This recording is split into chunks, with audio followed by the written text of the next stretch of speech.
আওয়ামী লীগ সরকারের প্রভাব খাটিয়ে মাত্র ২ লাখ টাকা বায়না দিয়ে একটি আস্ত বাড়ি দখলের অভিযোগ উঠেছে এক পুলিশ কনস্টেবলের বিরুদ্ধে। রেজিস্ট্রেশনের বাকি টাকা পরিশোধ না করেই ক্ষমতার জোরে তিনি বাড়িটি দখল করে রেখেছেন বলে জানা গেছে। ভুক্তভোগী বাড়ির মালিকের অভিযোগ, বিগত ফ্যাসিস্ট সরকারের সময় ওই পুলিশ সদস্য তার রাজনৈতিক পরিচয় ও দাপট ব্যবহার করে নামমাত্র বায়না মূল্যে বাড়িটি লিখে নেওয়ার পায়তারা করেন। বায়নার পর চুক্তির বাকি টাকা পরিশোধ করার কথা থাকলেও তিনি তা না করেই অবৈধভাবে বাড়িতে বসবাস শুরু করেন। দীর্ঘ সময় অতিবাহিত হলেও পাওনা টাকা না দিয়ে উল্টো বাড়ির মালিককে ভয়ভীতি ও হুমকি প্রদর্শন করে আসছেন ওই কনস্টেবল। এখন আমি ওনার কাছে যদি টাকা চাইতে যাই, উনি আমাকে নানানভাবে হুমকি দামকি দিয়ে মাইরা ফেলার হুমকি দিচ্ছে। উনি আমার টাকা তো দিচ্ছেই না। এখন আমি বাংলাদেশ প্রধানমন্ত্রীর কাছে, জনগণের কাছে আমি এই প্রতারকের বিচার চাই। আমার বাড়ির হোল্ডিং নাম আছে 1141/3/1 পূর্ব জোরান, কদমতলী, ঢাকা। 2024 সালের প্রথম মাসে বানা করি 2 লক্ষ টাকা। তো 50 লক্ষ টাকা বানা করার পরে 6 মাসের মেয়াদ, 50 লক্ষ টাকা মূল্য ধরিয়া 6 মাসের মেয়াদে বানা করি আছে। কিন্তু বানা করার 6 মাস মেয়াদ উত্তীর্ণ হওয়ার পরও উনি কোনো আমার জায়গা রেজিস্ট্রি করে নেয় না। 55 লক্ষ টাকা বানা করছে, 2 লক্ষ টাকা। 55 লক্ষ টাকা তো মূল্য ধরছে, 55 লক্ষ মূল্য ধরিয়া 2 লক্ষ টাকা বানা করে আছে 6 মাসের মেয়াদে। কিন্তু 6 মাস পর উনি কোনো রেজিস্ট্রি করে নেয় না এবং বাড়িও ছাড়ে না। এবং উনি আমাকে উল্টা হুমকি দামকি দেয় যে এবং উল্টা 16 লাখ টাকা এখন আমার চাঁদা দাবি করে। 16 লাখ টাকা যদি আমি না দেই তাহলে আমার বাড়ি থেকে সে উঠবে না এবং বাড়িও ছাড়বে না এবং আমাকে প্রাণনাশী হুমকি দেয় এবং আমাকে কোনোদিনও ভিতরে যাইতে দেয় না। আমার লোক এবং আমার আত্মীয় স্বজন কাউকে আমাকে ভিতরে বাসার ভিতরে যাইতে দেয় না এবং আমাকে প্রাণনাশী হুমকি দেয় যে যদি টাকা চাস তাহলে তোকে মাইরা ফেলবো। বাড়ির সামনে আমি প্রধানমন্ত্রীর নিকট আকুল আবেদন, এই পুলিশের নিকট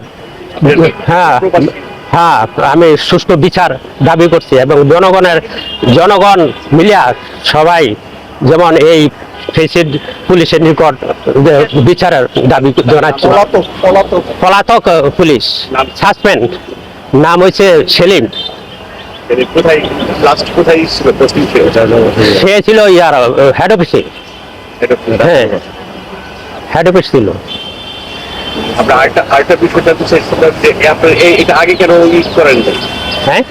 আগে তো বলছে যে সে রেজিস্ট্রি করে নেব, এরকম সে 6 বার ইয়া করছে, ডেট দিচ্ছে যে রেজিস্ট্রি করে নিব, কিন্তু তার টাকা নাই এবং বলে যে হোয়াটসঅ্যাপে 63 লক্ষ টাকা তার ইয়ে আছে, টাকা আছে, কিন্তু মূলত কোনো টাকাই নেই। দেখায় না প্রবাসী ছিল আগে, অনেক আগে বাড়িটা করছি। এখন আমার কিছুই নেই ভাই, আমি সুষ্ঠু বিচার এবং তদন্ত করে তার বিচার দাবি করছি। আমি আমার ওয়াইফের চিকিৎসা করতে পারি না, সে ডেট দিচ্ছে যে রেজিস্ট্রি করে নিব, কিন্তু রেজিস্ট্রি করে নেয় নাই এবং আমি 2 লক্ষ টাকা চাইছি যে আমার ওয়াইফের জন্য চক্ষুটা ভালোভাবে চিকিৎসা করতে পারে, সে দেয় নেই। আর ইউসুফ হয়েছে আমার ছোট ভগ্নিপতি। তা আমি কানাডাতে থাকি, তখন আমাকে জানাইলো এক লোক বাড়ি নিবে, ওরা একটু অর্থনৈতিক দুরবস্থার ভিতরে ছিল, তখন বাড়ি নিবে ভালো কথা। পরে ওরা তখন হসপিটালে থাকা অবস্থায় ওই 2 লক্ষ টাকা বায়না নেয়, 55 লাখ টাকা দাম ধরে 2 লক্ষ টাকা বায়না নেয়। বায়না নেওয়ার পর ওরা তখন হসপিটালে থাকা অবস্থায় ওই বাড়িতে আইসা পড়ে। যেহেতু বালি খারিয়ে রয়েছে, ওদেরকে ভুলভাল বুঝাইয়া, মানে পুলিশের লোক ছিল তো তখন, আবার ওই হাসিনা ক্ষমতায়, তখন ওই হলো আবার হাসিনার দোসর, বুঝছেন। তো ওই তখন বুঝায় নেওয়ার পর ওরা টাকা চায়। পরে বলে আপনারা বাড়িতে আইসেন না, আপনারা যেহেতু বাড়ি বিক্রি করে ফেলাইছেন, আমি অমুক দিন রেজিস্ট্রি করে নিব।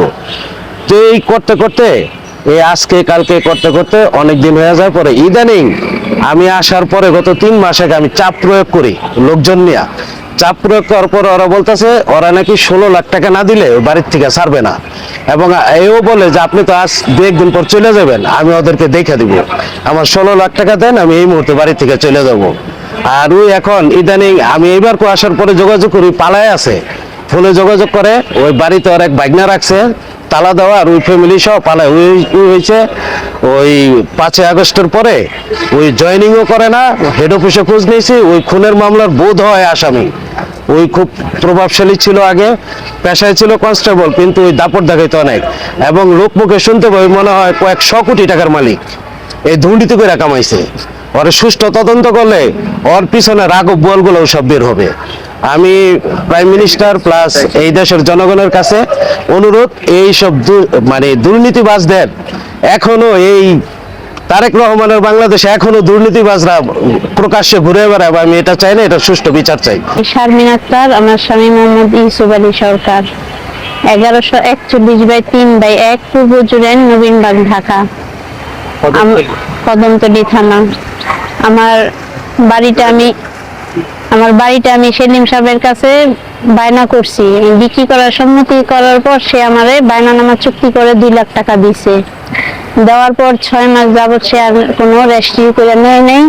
আমি তার কাছে টাকা চাইতে গেলে সে বিভিন্ন প্রকার আমারে হুমকি দামকি দেয়, শারীরিক মানসিক ভাবে সে আমারে চাপ দেয়। এখন প্রায় সে 3 বছর ধরে সে আমার বাড়িতে থাকতেছে, আমার বাড়ি ছাড়েও না আর আমার ভাড়াও দেয় না। আমি ভাড়া বাবদ 3,60,000 টাকা পাই।